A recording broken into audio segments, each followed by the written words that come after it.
Hello students, good morning.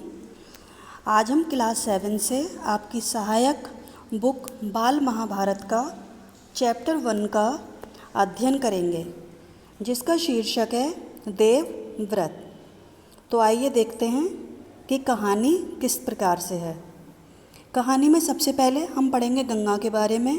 Ganga, जो कि एक सुंदर युवती का रूप धारण किए नदी के तट पर खड़ी थी, और वह इतनी सुंदर थी कि उसने राजा शांतनु का मन मोह लिया था।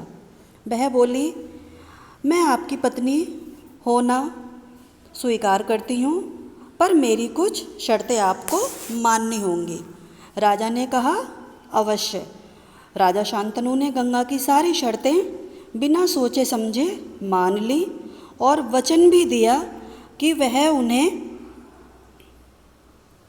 पूर्ण रूप से उनका पालन करेंगे।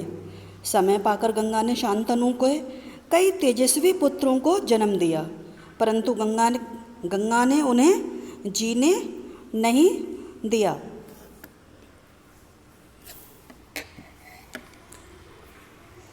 बच्चे के पैदा होते ही वह उसे नदी में बहती हुई धारा में फेंक देती थी और हंसती मुस्कुराती राजा शांतनु के महल में आ जाती थी।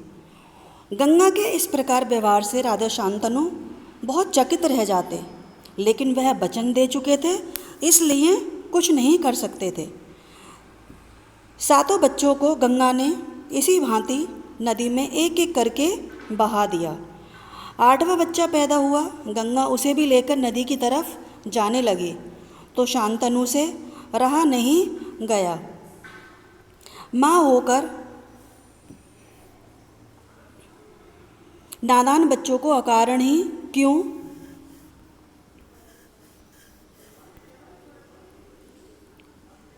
ऐसा घृणित काम करती हो? यह काम तुम्हें शोभा नहीं देता। अपने बच्चे सारे तुमने एक एक करके इस प्रकार नदी में बहा दिए, ये तुम्हें शोभा नहीं देता।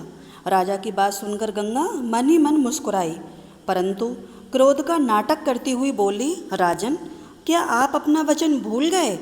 मालूम होता है कि आपको पुत्र से ही मतलब है, मुझसे नहीं। आपको मेरी क्या परवाह है?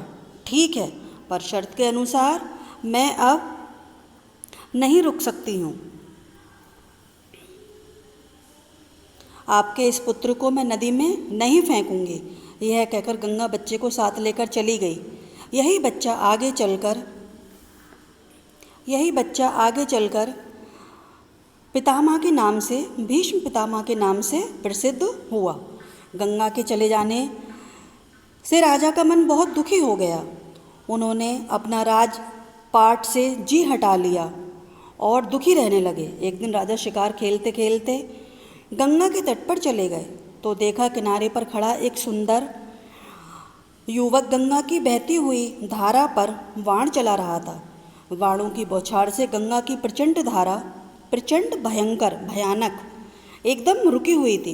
यह दृश्य देखकर शांतनु दंग रह गए। इतने में राजा के सामने स्वयं गंगा आकर उपस्थित हो गई। गंगा ने युवक को अपने पास बुलाया और राजा से बोली, राजन, पहचाना मुझे और इस युवक को? यही आपका और मेरा 8वां पुत्र देवव्रत है। महर्षि वशिष्ठ ने इसे शिक्षा दी है। परशुराम ने इसका मुकाबला रण कौशल में किया है। यह जितना कुशल योद्धा है, उतना ही चतुर राजनीतिज्ञ भी है। जो राजनीति को जानते हैं। यह आपका पुत्र है। मैं आपको इसे सौंप रही हूँ। अब ले जाइए इसे अपने साथ। गंगा ने देवव्रत का माथा चूमा और आशीर्वाद देकर राजा के साथ उसे विदा कर दिया। Thank you.